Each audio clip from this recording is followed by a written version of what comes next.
Hello and welcome to Well Played. I'm your host Bluetongue from around Sydney, Australia. I'm also joined by our host from Gladesville. We have Bauxite. How are you, Baux? I'm doing really well. Not a lot's been happening this week. I've been playing an awful lot of Diablo, leveling up a Crusader, which has been a lot of fun. But apart from that, just the daily grind of going to my amazing job and coming home to play computer games. It's a tough life.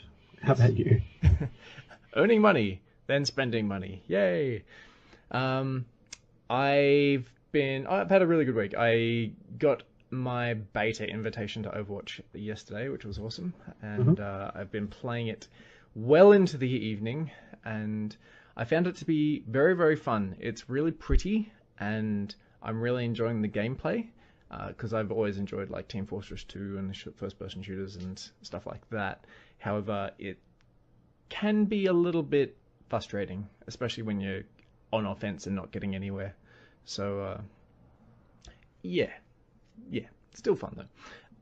I've also been doing Crusadering, and I'm finding the class balance in Diablo 3 this season to be a little skewed in their favor. It's amazing, basically, compared with some of the other classes as to how quickly they can get into the higher end of content. Wouldn't you say?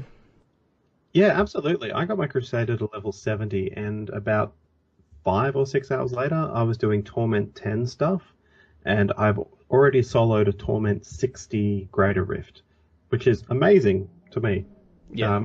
Yeah, because I've been playing my Demon Hunter all season, and yeah, there's no way I can do 60 on him.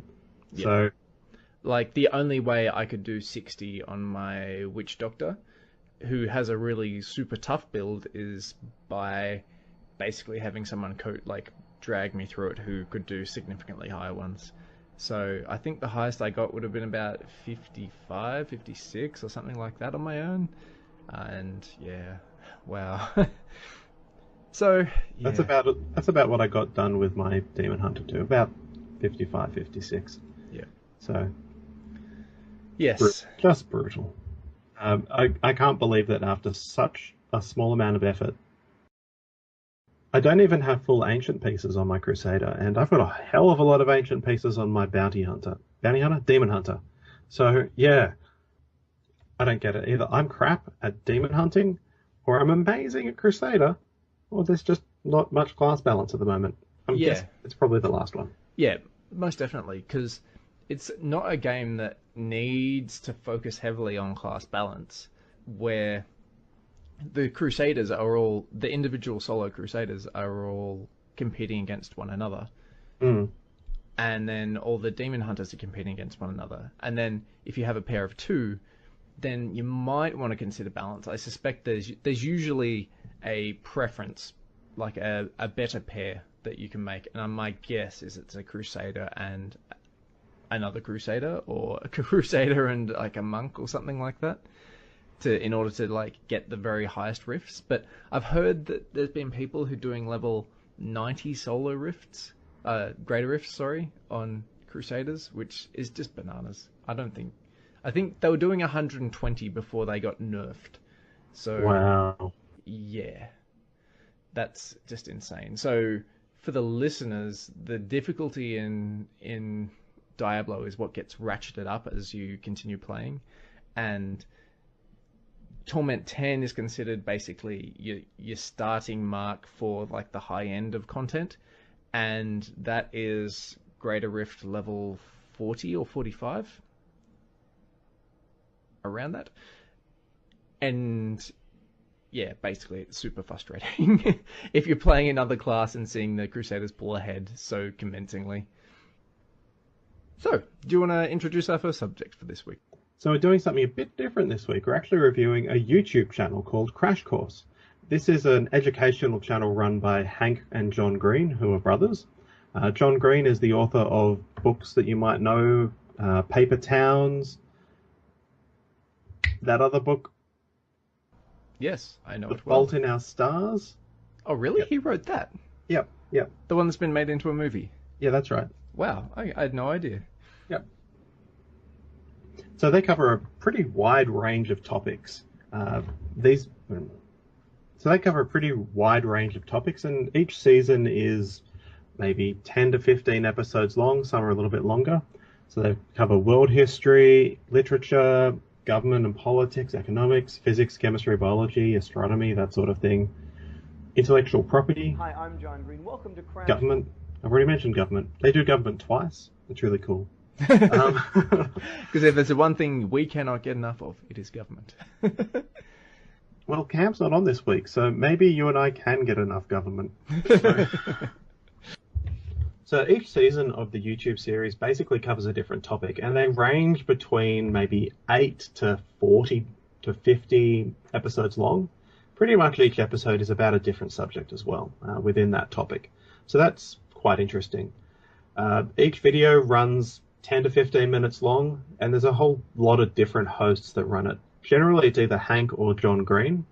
A couple have been covered by Phil Plait, who did Crash Course Astronomy, and other people who I don't know or care about. Yeah, there's a couple of other hosts. Apologies to those hosts if they ever have to hear this. So, Blue, you've watched a lot of Crash Course. What's been your favourite subjects that they've covered? Well, I've only watched a selection of stuff that immediately interested me.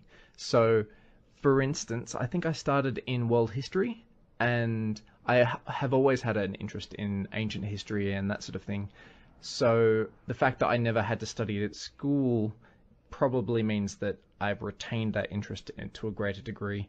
I tend to also retain random historical facts really well, so it appeals to me in that way, and finding out the basics and fundamentals of a certain subject makes it particularly good, just in terms of expanding your general knowledge of what the world is about and where everyone came from. So I've watched almost all of the world history, and there's another channel called Big History which I've watched, and that is basically the explanation of how the universe has developed and where it is developing towards, which is also quite interesting from a physics type standpoint. Some of the other subjects that I've watched in detail are US history, and I've started watching a couple of other random interest ones, like the astronomy and philosophy ones that has just started, and it's all been quite rewarding in terms of the amount of information I can glean out of it and the entertainment value. Do you have a preferred channel that you have enjoyed? I really enjoyed the Big History. I started off watching the World History just because it was so snappy. John Green has a really good talent for presenting. The videos are really well edited. They're snappy. The script is really good, and I love the little thought cafe bits, the little thought bubbles where there's a little animated segment. I find those incredibly entertaining. Yeah. And it's all presented in a really good way that brings out the narrative of the story and highlights the bits that are, really interesting, and stop it being, and then this king, became king and killed this guy and declared war on these people, and then this. Yep. That part of history, names and dates and kings, drives me crazy. Yep. But the way it's presented, in Crash Course, it's really exciting, it's really gripping, and it's something that was frankly completely missing from the stuff that I dealt with in school, where it was quite dull. I was never particularly interested in history at school, but I've really found John Green stuff amazing. Just seeing that, hey, the Mongols, which have just become a running joke across, 50 odd or more episodes of Crash Course history, they've done amazing things. They've basically bucked every single trend in world history just through sheer amazingness. But I was never really highlighted that at school, so it's quite interesting. So, for instance, there was one thing I was wanting to talk about just before, where in US history, he goes into the Civil War, and normally Civil War is your history buffs list of generals' names and dates and locations and battles, and the outcome of those battles. Like, you could just stream that information on for hours and hours. It just goes on and on and on. And he makes a really obvious point of not being interested in battles. He is not a military historian. While I find military history to be quite interesting, he doesn't go into battles and the strategy behind that sort of stuff in depth at all. He's more interested in the social order that has created that environment and that scenario and the outcome of that particular scenario. Yeah, I find that a lot of the time he'll talk about, hey, 10 years before this battle, there was a drought caused by a volcano on the other side of the world. And, global temperatures were 2 degrees lower, so everyone got hungry, and that's why there was a big war, because there was also this, plague that went through the land, and talks about everything that happens around the war that has actually had huge impacts on it. Yeah. Because disagreements between countries, he believes, and actually has really good grounds for arguing that those are the main reasons why these wars happen. Yep. And it's probably, to a certain degree, the same... It half explains why we have such a peaceful environment in the modern world, at least in the Western modern world, and the actual economics and resource-dependent nature of the civilization that we are living in, as to, it sort of... Fail.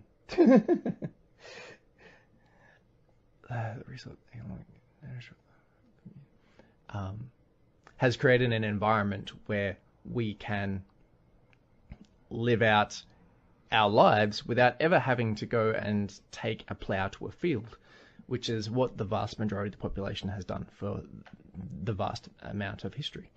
So, yeah, it's really interesting in that way, and it really makes you think about more than just what people think and how they feel and dates and names. It's, tons more interesting than that. And it raises a lot of questions, which I'm sure is his intention in showing all these videos.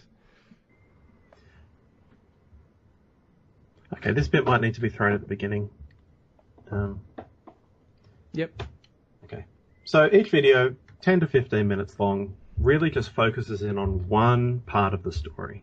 So there'll be 15 minutes on the French Revolution, why the French Revolution happened, what the results were, what the surrounding circumstances were, who the key players were, and not necessarily the big names that you might know from the small amount of history you half listen to while you're at school.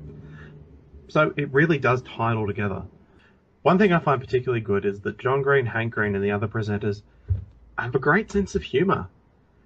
When they're presenting a subject, they'll point out the things that make no sense. Why did this happen in history? The Crusade one's probably the best example. Really? Of like the Crusade, where, we wanted to go and retake the Holy Land.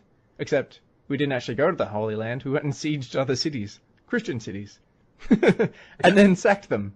And then when we got hired by other people, and then when they couldn't pay us, we sacked their cities too. It was really funny. So there's one subject that I found to be particularly helpful, and that is, interestingly, the same subject that my wife has been doing her PhD in over many years. And it's the topic of the nervous system and how your body functions at the electrical level, and how an actual nerve works, and how the signals from your brains transfer those thoughts into actions around your body. And it's really complicated. It is super complicated in terms of the chemistry and the actual physical bits involved, the actual cells themselves. And Crash Course has been the first video that I've seen which has concisely summarized all that information for me and allowed me to process it all in one go without glazing over. Is like the best way I can describe the vast majority of the content that you would listen to outside of this context. So if I was sitting in a university theater, I guarantee you I would have fallen asleep trying to listen to that content. But in this way, I can watch things visually and have it presented to me quick fire in rapid succession and well presented and edited so that it's much more interesting. Yeah, so the level of education that we're going for here is probably an Australian year 10, 11, 12, possibly first year uni standard. So it covers everything from the basics of, hey, we're talking about chemistry. There are such things as atoms that you might want to know about. They'll be important later. Going all the way down to how specific reactions occur, how acids and bases work, that sort of thing. So that's been really good. If I was studying any of these subjects at uni and I hadn't done much in a few years, I probably would watch one of these series just to get a bit of a primer on, what I should remember, that sort of thing. Yeah, like, it's an excellent foundation for any given subject, basically. You've got this base knowledge, and then you can build on it in more interesting ways if you've taken this into the classroom already. So I can really recommend it. And perhaps even for, like, kids and stuff like that, I see no reason why high school kids wouldn't be able to watch this stuff and still wrap their heads around it. I would say this would be an excellent addition to your normal study if you're at school still. Yeah, absolutely. If you're studying one of these areas, there will be little vignettes in here that will be totally useful. Yeah, and really good summaries of stuff that you need to remember for exams and stuff like that. So, watching YouTube plus studying equals a win. Absolutely. If you happen to fail your course because of our advice, we take no responsibility. You should have studied more. That's right. And watch more less YouTube. More YouTube.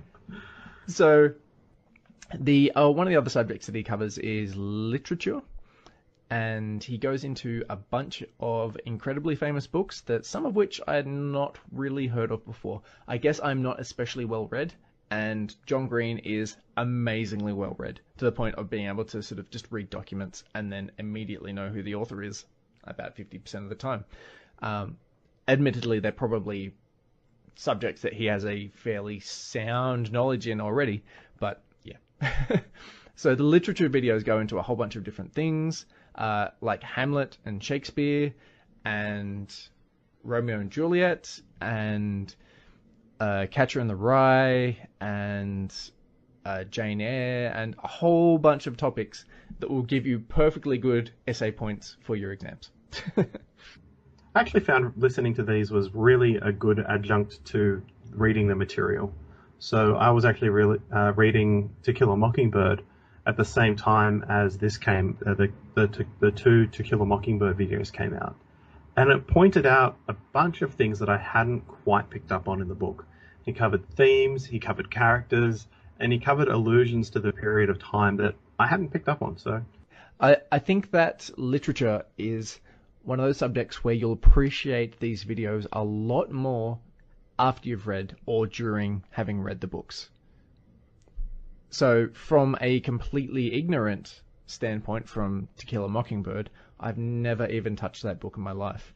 And watching the video, I didn't find particularly entertaining, or I didn't appreciate a lot of the detail that they went into. Whereas if I had studied it like I have Hamlet, then I appreciate it a lot more, and I appreciate all the detail and the amusement value that I get out of the different videos and the puns that they make and stuff like that. Have you seen the movie?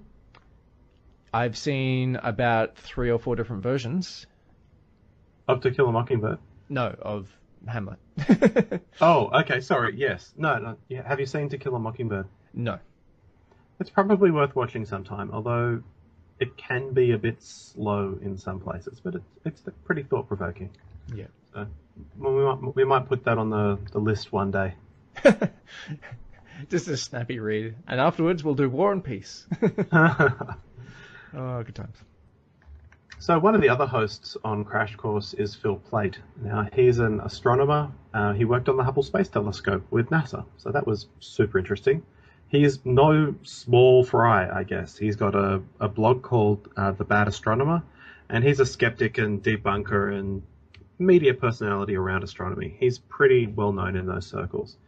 Another fellow who does Crash Course US government and politics was Craig Benzine, better known as Wheezy Wader, who is a very well-known YouTube personality as well. So John and Hank have got a lot of connections in the YouTube world and a lot of connections in the blogging world as well. So they've brought in really good presenters to show off this material. And generally speaking, these are people who know their stuff. So yeah. So Okay, so the great thing about these videos is that John Green and Hank Green and the other hosts really encourage you to dig deeper. They encourage you to think, and they encourage you to draw your own conclusions. They do present, largely speaking, the facts, but they also raise points. You know, why did this happen? Why did that happen? What do you guys think about this? And at the end of every video, they do invite you to think further about some things. So I've actually found that incredibly good, and then I've gone away afterwards and done my own research on something and dug a little bit deeper. I think that's something that's very important to the owners of the show. Yep, absolutely. So Hank and John Green do a lot of other things as well. They have SciShow, which is I would say a condensed version of Crash Course. It'll deal with the science news in a really quick and entertaining way. We're talking a couple of minutes per video. We'll talk about, why do humans have pheromones?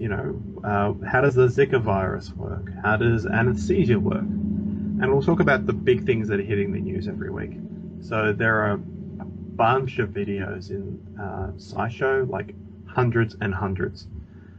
There's also the channel Sexplanations, which is a very upfront, no-holds-barred sex education show hosted by Lindsay Doe. It's very frank, it's very straightforward, and it talks about the stuff that really probably wasn't dealt with at school. So if you're an adult and wanting to learn about stuff that you might not have, ever learned about before, even if you've had experiences. Wow, this has gone awkward, hasn't it? It sure has. No, look, it's a very good show for that. If you're an adult who wants to educate kids without actually having to deal with it yourself. Actually, that's probably a better way to deal with it. So there's also the Brain Scoop, which is hosted by Emily Grasley. It deals with dead animals in museums. It's pretty gory at times. They do a dissection of a wolf that was found. And it's really super interesting. You can actually see the muscles and the tendons and how it's all connected and put together. Absolutely fascinating. They also do Vlog Brothers, where Hank and John, once or twice a week, will put a video up and discuss a thing they're thinking about. Hey, how does this thing in cereal at the moment work? Hey, I was thinking about how, my cereal should be, I was thinking about how I eat my cereal with water, and most people do it with milk. Isn't that weird? And how does Oregon work? And what is it with New Year's, and why do people care? And there's just a 2 to 3 minute video about how this cool thing is, and it's really snappy, really well edited, and super fascinating. I'd like to see them do that for how did the situation in the Middle East develop? I think there probably is one. Oh, really? Yeah. That would be entertaining and super fast. Yeah. Since John Green did Looking for It, sorry. There's also a little bit about how their lives are going. John Green recently had the movie The Fault in Our Stars come out, and also Paper Towns. So there's also hey, I'm a person involved in movies, and this is a super weird thing. So that's really cool. Yeah. I really liked his reference to parenting in one of the episodes, where he talks about how modern appliances change the way in which we live our lives and how much time we have to spend doing certain things, and how we have so much time for leisure these days. And particularly you're talking about the invention of the washing machine, and he then goes into the discussion of that babies poop. Babies poop a lot. To the point where his daughter, I think it was pooping 15 times a day. And he called up the doctor and went, this is a lot of poop. And the doctor went, if anything, that seems low. Oh, wow. So, yeah, that was entertaining and eye-opening in its own amusing, ironic way. Other shows that... So, if you're asking the question, if you watch these channels, you might like Crash Course. Veritasium is another science channel that you might have watched that might mean you like Crash Course. Number File. Basically, any of these educational videos on YouTube. Now, from a slightly different perspective, if you're the kind of person that likes wasting time on YouTube, like me, you might find this just as entertaining as watching something like Honest Trailers or Tabletop. The kind of thing that points out things ironically and amusingly and presents them in a really clever way. And if you want to learn about something like on Tabletop, you want to learn how to play a game or how a particular thing works, then yeah, this is a really great YouTube channel. I strongly recommend it. Actually, I see a lot of similarities between the way Crash Course and Tabletop are edited. They're both very snappy. There's not a lot of dead air, and there's funny little jokes spread all the way through it, and it's got a really charismatic host. So yeah, absolutely. Yep, awesome. Cool. All right, so moving on to our next subject. This week we're going to cover another board game, and it's a board game that I've actually been playing for quite a while. It's been out for 3 years now, and by 3 I mean 4 years. So it was designed. Suganuma. It was designed by Masao Suganuma and released in 2012. It was nominated for the Spiel des Jahres in 2015, and it has since come out with 2 expansions, one named Harbour and another named Millionaire's Row. Now, I've not actually played Millionaire's Row yet, and I know for a fact that Bauxite has not either. So I cannot speak to the quality of that expansion. However, we can speak to the quality of the actual game itself and how it is played. So I've actually had a good look at Millionaire's Row, so talk about that a little bit later on. Okay, sure. So the base game is 2 to 4 players. The Harbour or Millionaire's Row expansion expands that up to 5. Each game lasts about 30 minutes. To be perfectly honest, I found that a 5-player game does not last 30 minutes. It probably goes quite a bit longer and can get really painful, especially when people get a bit of analysis paralysis. And I would probably recommend this as a good game for 3, maybe 4 people. It doesn't really work with 2 or 5, but you can play it with that many people. Yeah, it's certainly not as fun with 5 people or 2 people. Yeah. Okay, to give a summary of what the game's about, it's basically a dice results builder. So in some ways it's similar to a dice builder like Quarriors, and in some ways it's similar to a deck builder like the DC Universe deck builder, or maybe Dominion. But what you've got in front of you in the base game is a dozen choices of cards, each with different numbers on it. So ranging from 2 to 12. Now, at the beginning of the game, you're rolling 1 dice, and you want to get cards that will have that number on it. So the cards are numbered 1 through 12. At the beginning of the game, you're rolling 1 dice, and basically whenever you roll a number, the cards that you own that have that number do their thing. So if you roll a 1, all the wheat fields trigger. So you've got a wheat field, you roll a 1, great. It does the thing, which is to give you $1. You can use that money to buy more cards and get more dice results available to you. And the more cards you've got, the more money you're going to get, the more dice numbers that you're going to cover, the better your chances are. There's also a lot of synergy between cards. So the Furniture Factory works well with the mine and the forest. So every time you roll the number that's on the Furniture Factory, you'll get money based on the number of forests and mines you have. It works out really well. So there's a lot of interaction between the cards, and that tends to develop over the course of the game. You'll be buying cards that sort of unlock special attributes, like you can now roll 2 dice. If you roll doubles, you get an extra turn. If you don't like one of the dice, you can re-roll it if you want to. So there's a lot of different options that come along through the game. And the winner is the person who builds all of those options out. There's 6 in the base game, 7 or more in the Harbour expansion. And I don't know about Millionaire's Row, but I think it doesn't actually add an additional one. Okay. Yeah. Yeah. There's also cards that can hurt your opponents. So the cafe, if your opponent rolls a 3, you get to take money from them, which is not so good for your opponent, but good for you. And when you roll a 3, you don't have to give money to your opponent. That's not how the game works. Cool. Yeah. So the game itself, thematically speaking, you're essentially building a city. You are the mayor of a town, you are building your town with wheat fields and bakeries and cafes and all these other things. And it's basically, that's the dressing up of this mechanic that we've just described, where you're rolling dice and you're building buildings based on how much money you've got and what dice you rolled. Yeah, so actually Machi Koro is Japanese for town roller. Now I know. Now you know. So, yeah, you're basically a town planner. Yeah. It's interesting. Okay, so let's talk about the good and the bad points of this game. So I would say definitively the most appealing thing about this game is the fact that it is so easy to teach people. It's something that everyone will natively understand. Take these 2 dice, roll them, do whatever it has that relates to those numbers in front of you. I think that is quite possibly its best quality. In addition to that, it's also got an aspect of being interested in what is happening around you as well, in that you are interested in what other people are rolling so that you can collect the cash that is awarded to you should they roll certain numbers based on what you've got in front of you. So they roll a 5, you've got a forest, that means you get money. And they get money if they've got something that has a 5 on it. So it's entertaining in that way. However, it also feels a little luck dependent in that same way. You're rolling dice, you're hoping that you get the result that relates to whatever it is you've built.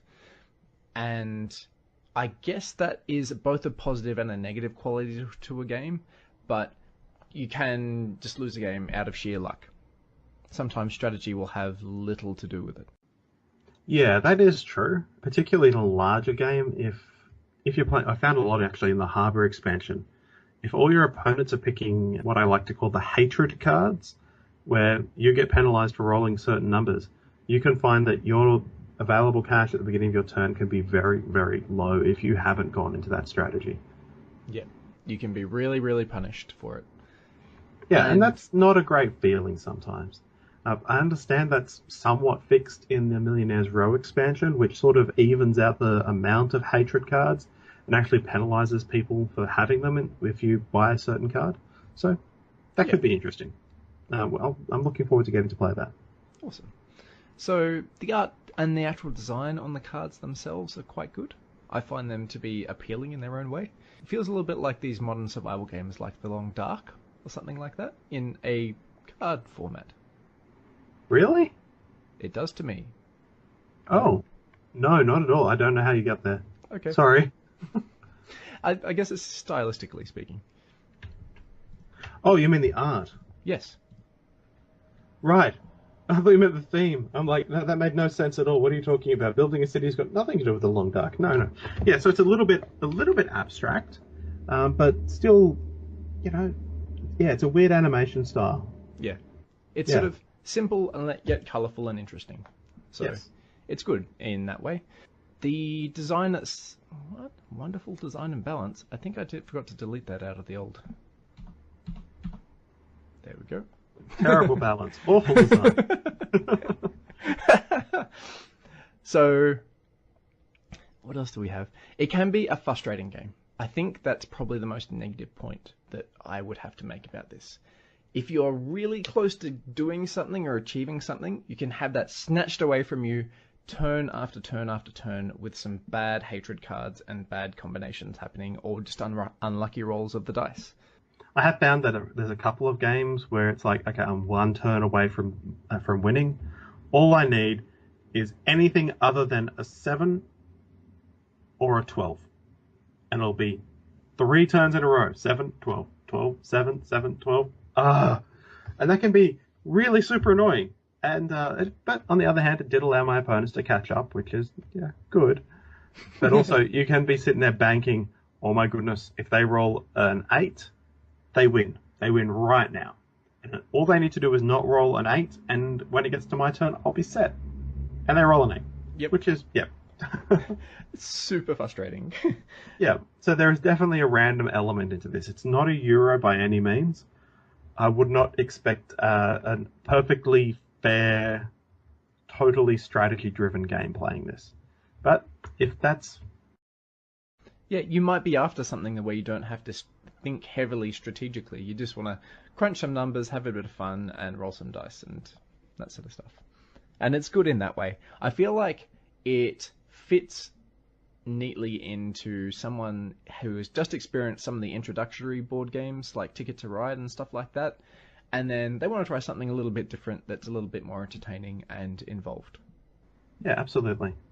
So I think it's really good in that way, and it fits really well in that slot as well. So someone that you've introduced into board gaming, and then you want to sort of show them something slightly different and slightly more creative than something like Ticket to Ride, where you're just picking up cards and then building trains.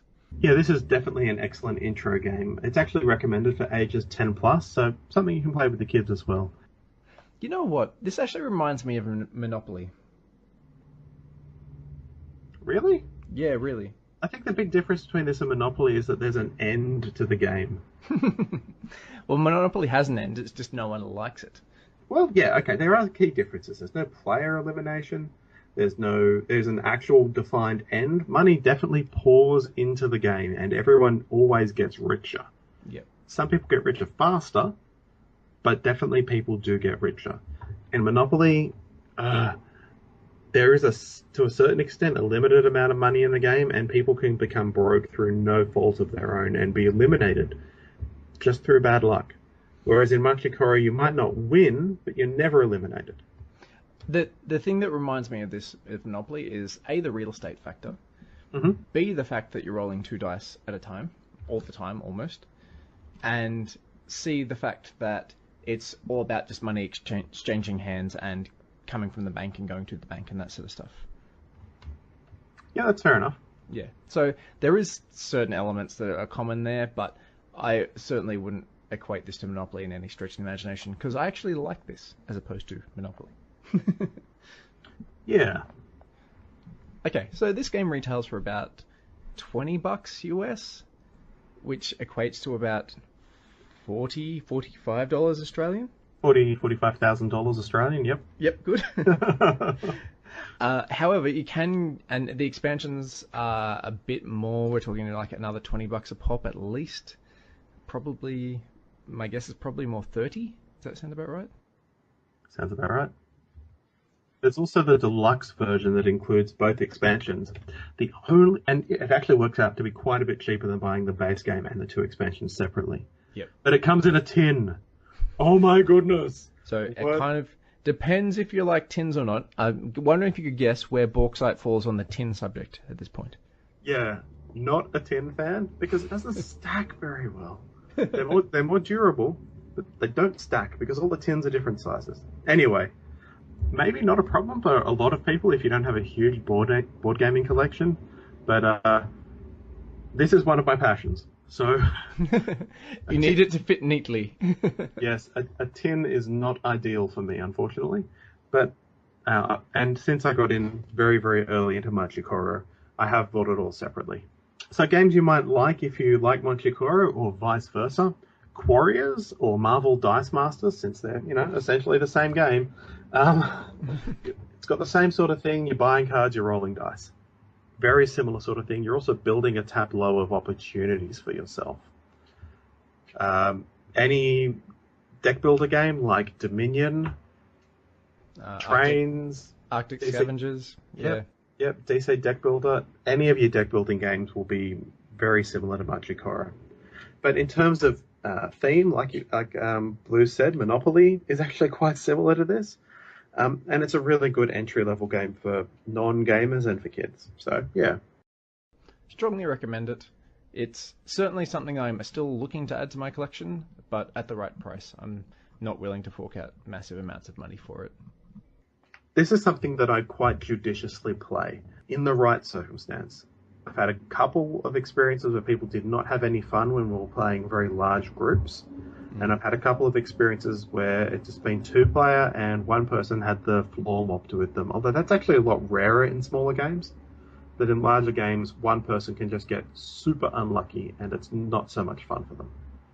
It's definitely a really good, time filler for when you've only got a few people at your gathering and you're still waiting for people to turn up. It sort of fits neatly into that slot. It's not too deep, and you're not going to get too involved in the game and have to finish it. So, thank you for joining us this week. We hope you've enjoyed yourself as much as we have. You can catch us on Twitter at WellPlayedAU. You can send us questions, comments, abuse, or pictures of ducks. Not at wellplayedau@gmail.com. And if you like us, please leave us a 5-star review. See you later, Blue. See ya.